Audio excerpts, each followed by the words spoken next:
Step into love like you've never been hurt before. Step into trust like you've never been burned before. Hello and welcome to Braveheart Conversations, where we learn the art of love through brave and compassionate conversations. I am Jillian Landis. and I'm Marie Wallace. And we are your hosts today. Hey everybody! Welcome to Braveheart Conversations today. I'm Jillian Aurora and I'm here today with Marie Wallace. Hello. And we just want to say welcome to our new Facebook Live listeners, our Podbean listeners, our Spotify listeners, whatever platform you're tuning in today. We just appreciate having you here. And today we had a topic request. So I'm going to read the situation that this person shared with me, and we're going to talk about power differentials, specifically financial power differentials within relationships. So here is the question. On financial power, I would love to know more about what you two had mentioned. Previously, we talked about financial power in our last podcast. Personally, for me, I am in a situation where both my partner and I are in the building stages of our businesses. In this building stage, his business requires all of his money to invest into his brick and mortar, whereas mine is more digital, so my extra cash has been supporting the household. However, his company is his and mine is mine, and I'm not comfortable forking out the extra dollars to support the family on my own while all of his cash goes to his business if in the end I walk away with none of it. His point is I don't pay rent, so I'm being stingy. I feel I'm protecting myself and my own cash if the relationship doesn't work out. And the topic of rent is irrelevant, as we both agreed I wouldn't pay it. But per usual, I'm happy to cover all the utilities and half of the food, entertainment / travel costs. The question is that if she's not paying rent and the extra money that she's making from her digital business, all of it is going to support the household, and his extra money is all going into his own brick and mortar business. Is that equal? And does she have a right to ask for more? So I love this topic because financial power is actually something that comes up a lot for women. It does. I see it in mediation where we are talking about years down the road where someone has generally held more financial power than the other. Sometimes that's a woman, but more often than not, it's the man that has held the financial power. Mm-hmm. And I've also seen it personally in my own life. I think it's so easy to, in the beginning of a relationship, when everything's all rosy and happy, you start to get comfortable and you give up that financial power. And for me, it was sort of like feeling like a frog in that warm pot of water that eventually boils, So all the areas that I felt I trusted in, eventually they were actually the things that were turned and used against me. And my lack of financial power was really exploited. And I don't think that is something that is unusual for women to experience. So this topic, I think it's often downplayed. It's often minimized that, well, if you're going to be a good couple together, then you give everything. Mm-hmm. And unfortunately, it's really easy to twist the perceptions around where you're actually really giving your power away. And then in the end, he really hasn't given as much financial power as you have. What's your experience been? Same exact thing where we want to be that loving spouse or partner that contributes into the relationship, and it is a slow boiling frog situation because eventually you've given everything into that relationship and then you find out that you're screwed. Mm-hmm. Because it hasn't been equitable. And I think that's a visual thing sometimes. I mean, I think we feel it emotionally, but we definitely need to look at the numbers and figure out what that equation, and then we have to have some hard conversations, which is, it's not going to be easy, but it's definitely going to be worth it. Yeah. And I think, so contribution is an interesting conversation.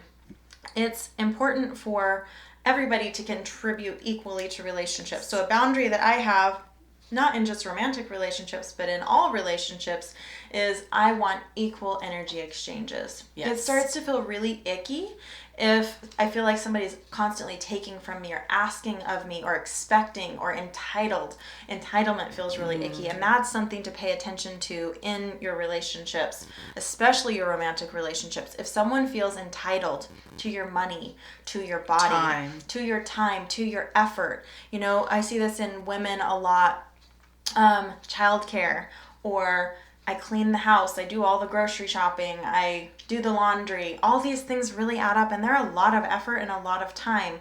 And very often they're just expected. They're just entitlements. They are not valued as it doesn't have a dollar value on it, so then it's not treated as an equal exchange, and that's really not a fair thing. And I've seen the opposite happen, because I've seen men be in the role of caretaking as well, or house cleaning, because those roles are changing now, and they haven't had the equal exchange. So it's really what you're talking about, is that equal energy exchange. Yes. And making everything equitable, right? So as possible, because it's hard sometimes to see that, but. Yeah, I think that making sure that you're valuing whatever is being contributed to the relationship is really important. So, I remember at a certain point in my former relationship, I actually sat down and scoped out what it would cost for a housekeeper that would do laundry, that would do the dishes, that would do all the things. And I was like, damn, that's like $400 or $500 a month. Like, that's actually worth a lot. And then I realized, okay, you're paying utilities, that's like $350, and I'm doing all this work.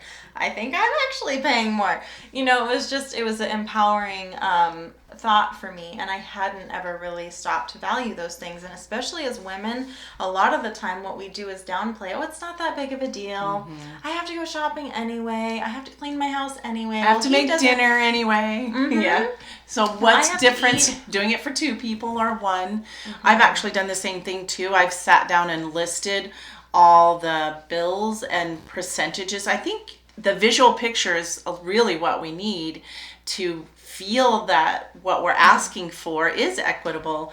So writing down all the bills, writing down our contributions as percentages, you and I talked about that before, is writing percentages actually gives you a perfect idea of what's really going on in that relationship, as well as that financial relationship. And seeing visually where that money's going out as well. I think having some kind of budget or some kind of visual where you can see where the money's going out and what you're both contributing, because it is a pool of resources. You really want everyone to be contributing in all areas, and it is a pool of resources together. What we're doing with our time and money and energy is beneficial to both of us. Yeah. So what I find is the most effective, after working with some couples and even experience in my own life, like, I have come to the point that I feel like the best working functional solution has been, you have separate money. Separate money is very, very, very important. We have separate money. I also learned the hard way that having some joint money is also very important, because at first I lived completely separate and there wasn't a feeling of unity. I like the idea of having a joint account for joint bills. And then there's the question of how much do you each contribute? And I'm not really a fan of a set amount of money from each person. I'm not into, 50% of that account is one person and 50% is the other. I'm more into what percentage of your income. So if both people are paying 30% of their paycheck, that's going to be a different amount, but it's going to be relative to how much money you're making. So I feel like that is much more fair rather than giving a dollar amount. Because if one person is making 25 grand a year and the other one's making 100 grand a year, and they're both trying to contribute 2 grand a month, well, that's going to be everything for one person. And that's going to be just a small percentage for the other person. So it gets to be equalized there. And we do get to look at what else we're contributing in a relationship. It's not just finances. We think is important in our relationship, and it may work for others, is we each have our own set amount of money that is out, that we can do whatever we want with it. And it's very empowering because let's say I want $200 worth of books, which is not unlikely, and he wants $200 worth of golf. I'm not sitting there, or if I want $200 worth of tissues or whatever it is, it's not someone standing over me and saying, well, you shouldn't spend your money this way, and there's no manipulation or control over it. I can do whatever I want with it. It's super empowering. And at first when these ideas were suggested to me, and this was 25 years ago, I was in resistance to having separate accounts, but it's really it's freeing. It's very freeing. And being able to spend my money however I choose is also freeing. It also allows me to see, well, you may not want to spend all of it on books. You might want, it just gives me a little bit more power in that situation. Yeah, I think this has been good both ways for me. So I have appreciated being able to spend money without somebody else breathing down my neck. Also, for me, I had an alcoholic spouse, and as I'm sure some of our listeners know, and I have people who have substance issues, or even some people are just really poor money managers. And if you tend to be someone that's more prudent and more responsible with your money, and your partner isn't, then it's so easy to get resentful for their spending habits. And I can remember my former partner spent 15 grand on a watch. And that didn't have to affect me because it wasn't my money. You know, it was his separate money. And I can only imagine how different that would have been if that was our joint money. And I would have been like, we could have bought a car with that or whatever. But it was his money, and so it was something I kind of laughed at, but it wasn't like, oh, you just, used our grocery money. Right. So, with those kind of things, when they do spend your grocery money, those are triggers, because I've had that happen too, where it takes out from your personal finances for bills and things, and that puts you in a disequilibrium, and it does make you not only resentful but maybe fearful too of what's going to happen now, because now we don't have money for what we really need. Food's kind of important. Yeah, I think we get to acknowledge here too that finances is one of the primary reasons women don't leave toxic and abusive relationships. So what we're talking about here is it's not a little topic. It's not insignificant. It's something that's super important to protect yourself financially, because you really don't know what's going to happen with any person in life, whether it's a friendship or a family member or anyone. You really don't know what's going to happen. Or something that goes wrong in life. And you don't want to be stuck in the position that you have given away your financial power and you're at the mercy of somebody else. Because that you can't get out of a relationship because you're indebted to them, or you have none of your own freedom in that, then you feel stuck in that relationship. Yeah, a lot of women have been financially controlled. Finances as their primary reason for not feeling like they're capable of leaving.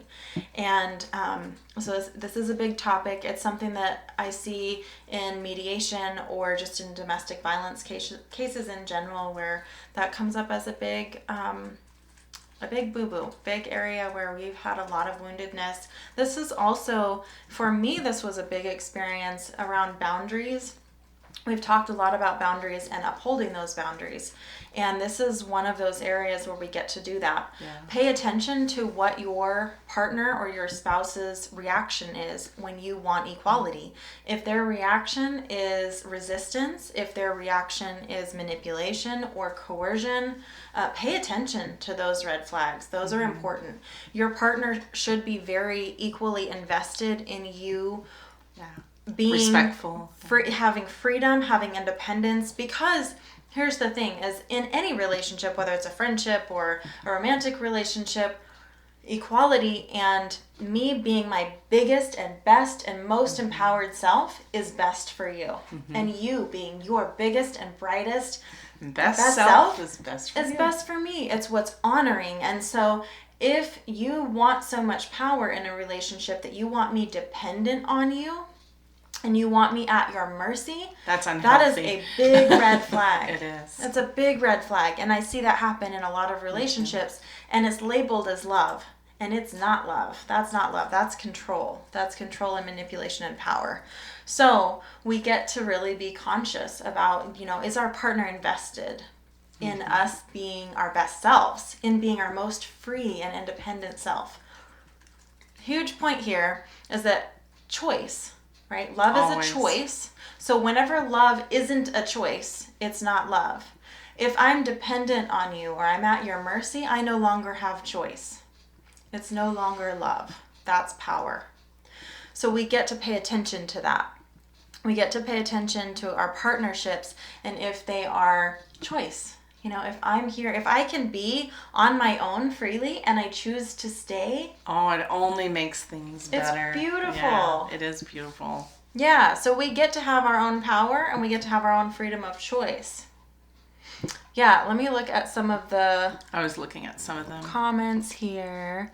All right, Shauna, Heather, so glad you're here. Hi, Shauna. Huge passion of mine. This is definitely downplayed a lot. Yes, Shauna, it is. I've always been in take relationships. I was so drained from it. No more.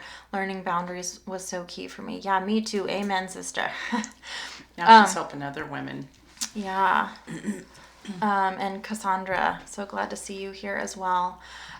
Yeah, so I've been in different relationships, and one of them I remember my partner at the time was an addict and he was using my credit cards, and I remember there were a lot of lies around the topic. Oh my gosh, there's $2,000 that was just taken from me, and then I get the police involved and I would start the fraud investigation and then he'd cop to it. Oh, it was me. And then this is where I get to own my part. I dropped it all. And I can't count the number of times this happened. And in a 2-year span, I was very, very unhealthy, codependent. I had no recovery at this point.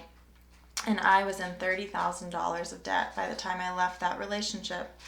That was a tough lesson for me. I was in the same thing, gambler and an alcoholic, both. And that addiction led to, thousands, like you said, tens of thousands of dollars gone. And and not listening to the warning signs and feeling financially trapped. And that was tough. That was tough to walk away from that relationship. And it was tough. It had to take so much pain before I finally said, I had gotten to the point where I was hiding all of my credit cards, which is icky. If you're in any relationship where you're having to hide anything, that's not big red flag at all. But I would hide all my credit cards and I wouldn't keep cash on me because I knew it would be gone. And I had gotten some Al-Anon. I had been in Al-Anon for about a year. And I finally said, if you steal again, I will press charges. That will be something you'll be back in jail for. And I had to get to the point I was willing to follow through with that boundary. And this is so key in any topic, in any area of our relationships, when we get to the point that we're willing to take action. A boundary is only a wish. It's only a request until you're willing to take action. Then it's actually a boundary. Which means you're going to have that hard conversation. And it could be that your partner has no idea. Oftentimes we've experienced that they do have an idea, but it's still a conversation. It's a very difficult one. And if they're not willing to have that conversation, that's also a flag. Yep, and I think sometimes there's lip service that's given, like they're saying that they want to understand, but the behavior And they want to continues. support you. So, if they're saying that they want equality, but then their actions don't show it. Yeah, if they're still making decisions solely with the finances, then they don't really want equality. If they are referring to their money as my money, then they don't really want equality. Yeah. If they are very resistant when you bring up wanting to be equal and they're not solution oriented, they are not interested in equality. So, I mean, just being curious and open, sometimes we really want to believe that our partners want equality, and we want to believe that our partners want the best for us. Yes. And sometimes that's not the case. And so being willing to see the Look truth. at the truth. Yeah. Is tough. Even if you do decide to stay in a relationship, because at least you know the truth. Right. And I'm a firm believer, and we've talked about this before, that sometimes we're in relationships to learn and master, and sometimes we know we're not done. But even if you know you're not done with a relationship and you can still look at the truth that your partner isn't really interested in your equality, you can still take steps. Knowing that about your partner, you need to be even more so. Diligent, very diligent. Right. And I think, because I've worked with the WCA before, the Women and Children's Alliance, and if you know that about your partner and you're not yet ready to leave, you can take steps to slowly put money aside or find ways to pull those resources to the side for when and if you might need them. So that's have a contingency plan. Yeah, if you know that you're in a toxic relationship and you're struggling to get out, then yeah, definitely put together a plan and get some help for that. I think there are a lot of us that are not in a relationship where we're feeling really abused, but there's a lot of old thinking patterns. This is, and It's an old thinking pattern. I'm not saying that there's any judgment towards these men or women who have thought this way, because we're talking about thousands of years where women the norm has we've been conditioned for women to be suppressed.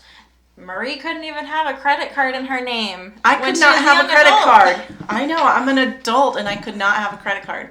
And it said Mrs. on it. So I couldn't even have my own name on it. So how telling is that? Like, this is new. This is new freedom for us. And so sometimes, I've heard women have some frustration when they sit in my office and they're like, why is this so hard? Why can't I just make these changes? I see it, but then it's so difficult to actually follow through. And we get to give ourselves a little bit of a break because we are charting brand new territory. We are breaking patterns that are deeply embedded in our DNA. As women, it's become our norm to be in this oppressive state of mind, and that, the men hold all the power. And so just by being willing to acknowledge something different, that's huge. You're breaking some patterns. Yeah, we're breaking patterns just by acknowledging the truth. So that gets to be pioneers. Yeah. Yes. We have credit cards now. And there are women. I mean, I know women in Africa, they can't have credit cards right now. Yeah. Quite a few. So there's places still all over the world where we aren't allowed to have that financial freedom. We're so blessed. Yeah, we think this is an old issue, but it's really not an old issue. It's still right in our face. Even getting the right to vote, it's only 100 years old this year. So. Yeah. So we get to acknowledge how far we've come. And then we get to continue to press forward too. There's still a lot be warriors. to be done. Yeah. Yeah. So I want to make sure that we really gave some time to that question. So I want to bring it back to the question that we had that says, so what do I do in this situation? I would, if it were me, I would sit down, like we were talking a little bit about at the beginning, and sit down and list what the bills are, what the contributions are, and actually visually see, so that when you go to have the conversation, they are seeing or experiencing, at least being on the same page of visually seeing what's in there and listing your bills, listing what you're paying, and the contributions made both ways. And maybe even do like you did with the time. If really sit down and say, this is how I'm spending my time, and if I'm normally cleaning the house, then this is how much it would cost. Just finding ways to show that there's an energy exchange for being caretakers of children or caretakers of the household, so that that it might empower someone to feel that you are making contributions that maybe society doesn't see as a equitable exchange, but that's only so take into account all of the contributions being made. I also think this is a great scenario for that, joint account and separate account. Yes. So if one person's money is all going towards their own business and then the other person's money is going to all the household expenses, that really earmarks, that's a big red flag in my mind. So you guys get to have almost maybe 5 accounts, because then you each have your personal account and your business account, your joint account. Yeah, but you can do it. Your joint account gets to cover all of the bills that you're talking about having, which, your travel, your entertainment, your food, your utilities, all that stuff. Those are joint expenses. And then your businesses, if he's in a position where his business isn't floating itself and he has no extra money to pay his own bills, that's an issue.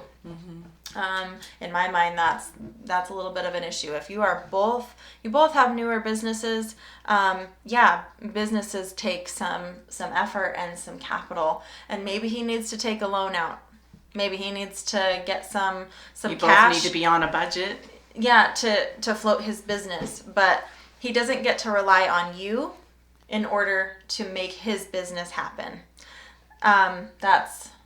That is not very equitable, not very fair to me. This is another one of those areas where the shadow of the masculine is taking advantage of the feminine. However, that cannot happen when the feminine doesn't allow it. And that's where we have fallen short, is we've been overly giving, we've been overly compassionate, and when we don't we get to have that, but we also get to have the masculine. So it's that having a tough back and a soft front. It's the both and. If we just have a soft front, we will be taken advantage of. Very easily. You've got to have the tough back with the soft front. Make sense? So you both have to be on budgets too, because that will really give you a visual of where the money's going, especially if you're both new businesses or I just think it's really important to see in a budget so that you can, I already said visual, but anyway. Yeah, I think it's important to see what the expenses are. And I think that and if they're reasonable, because there's sometimes those business plans and business decisions or family decisions, it's based off of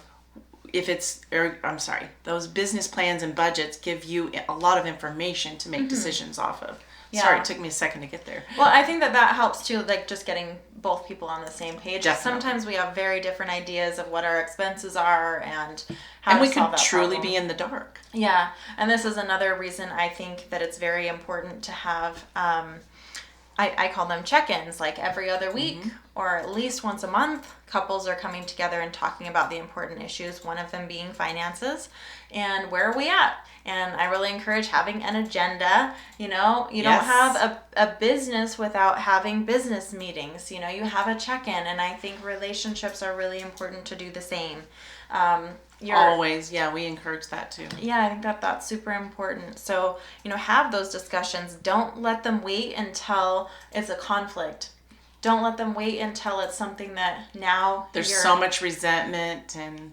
Yeah, so have those conversations when things are going well. Have those conversations when you're happy. It's a lot easier. Yep. And set your goals. It's not about just, how are we doing financially right now and are we covering all the bills, but that joint money, what if there's a surplus? Do we have Vacations. Yeah, can we save for a vacation? Date Maybe we night. save for medical expenses. Maybe we save for a new car. I mean, there's a lot to play with here too. Instead of just letting these things run your life, you get to take the wheel and run your life together. This is just being Proactive. Yeah. Yeah. So I don't see any more questions. And it's almost time. So I hope that you've all gotten something out of this. And please send us your questions. Yes. We will certainly answer them the best we can. We love to have these discussions, and we like to get Very everybody's juicy. contribution. Yeah. So thank you for all that made comments. Again, thanks for the Facebook Live community and the Podbean community or the Spotify community, whoever, wherever you're listening from, whatever platform you've chosen to listen to today. We're grateful for your presence. And if you want to find us again next week, we do these recordings every Thursday. And if you want to email us any of your questions or comments, challenges, successes, whatever you want to share, your stories, you can email me at defytheaverage@gmail.com. Marie at mariesgold.com. And we would love for you to follow us on Facebook as well. We have our Braveheart Conversations podcast group. You can find us at facebook.com/groups/Braveheart Conversations. And with that, we'll go ahead and wrap up for the week. I hope you have a phenomenal week, and we'll talk to you again soon. It was awesome to see you. Thanks for joining us. Bye-bye. Step into love like you've never been hurt before. Step into trust like you've never been burned before. Would you just open your